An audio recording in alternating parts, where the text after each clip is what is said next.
How has it taken 9 months since the release of this game to still not have information on how the game's DLC release cycle is going to be?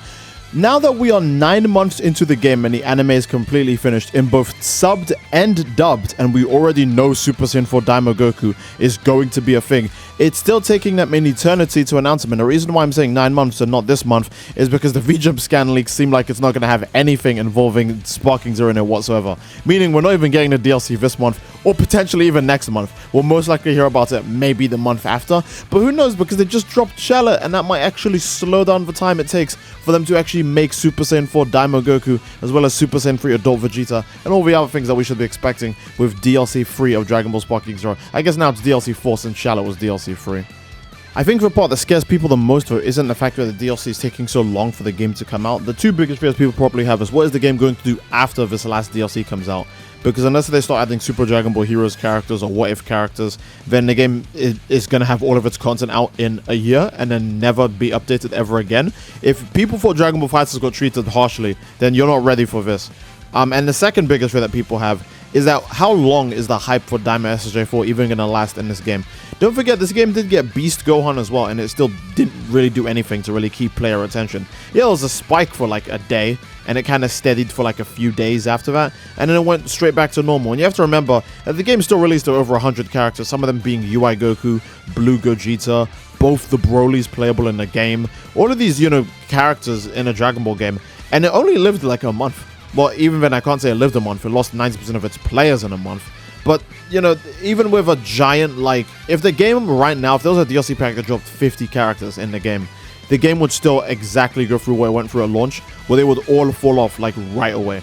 So, I don't know what the actual planning is, or how they're going to handle dropping just Super Saiyan 4 Daima Goku, SJ3 Vegeta, etc. Because the game does actually need to go above and beyond to actually entertain the people it's catering to right now. Because unironically, Xenoverse does give people a more fulfilling experience with its DLC. Because when you get new characters, you get new super attacks, you get new parallel quests, you get a bunch of new content that comes with it. But in Sparking Zero, when you get new characters, it's just the character. You don't even get a custom battle. Think about it. The last two DLCs, the Daima minis, including Vegeta, Goku, Ku, Glorio, Pansy, those didn't come with a custom battle. And then Shadow obviously came out. He didn't come with a custom battle either. Hell, he didn't even come with his transformations. So when it comes to Sparking Zero DLC, they honestly are kind of being a little bit, well, I say a little bit. They're being extremely disappointing with what's on to offer when they give you a DLC. Now, I do realize that DLCs for Sparking Zero are called character packs. I know people like to bring up that they're called character packs, but let's be real, they're only called character packs because they're not willing to give you anything else. It's still DLC no matter how you slice it. A good example is that FighterZ gives out DLC, and they didn't just call them character packs because they know that it's way more fulfilling than just a character. Sparking Zero, on the other hand, literally cannot call it itself DLC confidently because they know they'd get bashed harder, so they call themselves character packs as some sort of shielding as to why there's not more content like stages, better game updates, custom battle updates, what if story mode expansions, etc, right? But yeah, our two biggest fears of the game: how long is this DLC hype even gonna last? Again, probably only a few days. The Daima DLC, or at least the Daima DLC, the first part, was so disappointing. I don't even think there was an actual sizable player spike. It was literally nothing. And then the second biggest fear is, what will they do after this? Now, the thing of Xenoverse 2 and obviously Dragon Ball FighterZ, we knew what they were going to do afterwards, right? Because the Dragon Ball Super anime wasn't over. When Xenoverse 2 came out, the Goku Black Arc had just ended, so we easily knew for DLC content we could get, the Goku Black Arc characters with the Tournament Power characters. And then Xenoverse 2 just basically went back and added the characters that they hadn't done before. But Sparking Zero marketed itself as everyone's here, Smash Ultimate style, right? So it'd be weird if they went back, and let's be real, if Sparking Zero ever drops a DLC pack with Pilaf, that might be the first content ever in Dragon Ball history to get 0 sales, and I'm being serious. Because if new Daima Super Saiyan 3 Vegeta and transforming Daima Goku isn't putting a player spike in the game, then Pilaf is just not doing anything, right? They can't go back and add Pilaf Machine. Hell, I don't even think Super 17 would make a character spike. And that's a character that people, kind of meme ask for a lot now. So, it is really tragic that Sparking Zero doesn't have the same, it really doesn't have the same benefits as Xenoverse 2 and FighterZ, because again, it is a later releasing game. The best bet for Sparking Zero would have been if they could add manga content or what if content. to the game, like Super Dragon Ball Heroes, etc. I mean, if we had characters like Hearts who you couldn't play as in any other Dragon Ball game, or we had the new versions or the Super Dragon Ball Heroes version of certain characters, for example, Super Dragon Ball Heroes like Fused Zamasu, Super Dragon Ball Heroes Vegeta, Super Dragon Ball Heroes Goku Black, you know, he's called Crimson instead, and he has like Rose SSJ3 and all this stuff. That would be unique to this game. You couldn't say, oh, I'll just go play that in Xenoverse 2, or I'll go play that in Fighters. You could only play it in this game with all of his new moves, all of his animations, all of his references. You could only play that in this game. So it wouldn't even be like the kind of thing where people would abandon it quickly, because it's the only place where they can play it. Well, other than like, you know, Dokkan, right? But stuff like that, man. Limit Breaker SSJ4s, obviously Universe Tree Goku. Universe Tree Goku would be such a cool character to have. He'd definitely be 10 DP and he'd be broken as hell, but I think he would just be a novelty character where he's just supposed to be like a fun, overpowered character, and like that's it. Sparking Zero, oh man, even if they, like I said, even if they just added manga content, bro, you could just add Moro. That's super easy to do, and Moro would be a character with 3 different transformations, and his moveset would be pretty unique. You even have the ability to take people's super attacks, although I'm not sure how they would implement that. One guess I have for how they would implement that is how a certain modder is doing a super attack copying, but I have to wait for that mods to be out before I make a video, and I'm not going to talk about that here.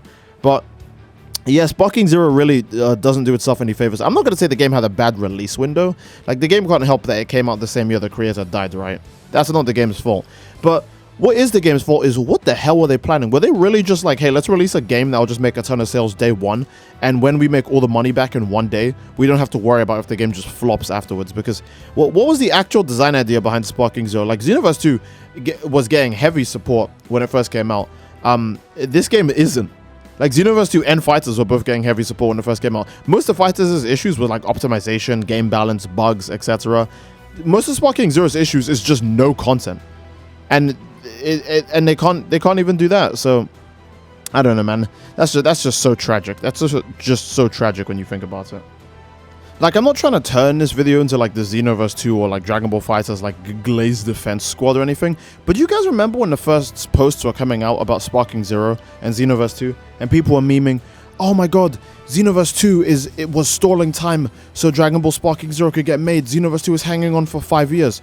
When you think about it, what genuinely takes 5 years for this game to be made with how little content it has? Do you want to say characters, movesets, and animations? Because look, I'm gonna be real. If you put a bunch of modders in a room and give them like minimum wage, they can make this many characters with this many moves and this much content. Not official devs, right? So I'm so like confused how this game, I don't know, man. I'm just so confused how this game came out the way it was. Because again, Fighters also had a lot of issues on launch, you know, but that was mostly bugs, optimization, you know. People were complaining about a small roster in Fighters, but the characters were so fun to play in Fighters, it really just helped a lot. Meanwhile, Sparking Zero has an absolutely enormous roster, and the characters all feel very samey to play. You really just pick characters based on vibes, or if they have one specific skill that's very OP. But for the most part, I think most people who enjoy playing video games and not just, you know, meta slaves are just picking characters for vibes.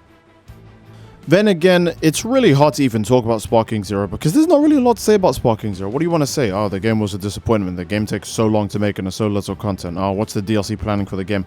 I don't really feel like Sparking Zero gets brought up in a positive light ever. And the worst part is, you obviously want to make a positive video on Sparking Zero, right? We all want to make videos saying Dragon Ball Sparking Zero is so back. Dragon Ball Sparking Zero has done it again.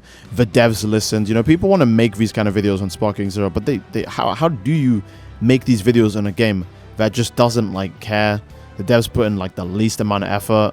All the content we get is like, oh, ranked reset. Like, Sparking Zero is going down the road of like Armored Core 6, where it's like the only updates you're going to probably get for the rest of the game are ranked resets because there's no other content to put in.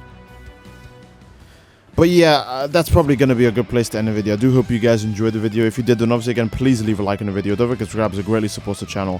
And leave a comment down below as to what you'd like to see next. And I think that's a solid place to obviously end the video. Again, if you guys enjoyed, then please leave a like on the video. Don't forget to subscribe, as it greatly supports the channel. And leave a comment down below as to what you'd like to see next.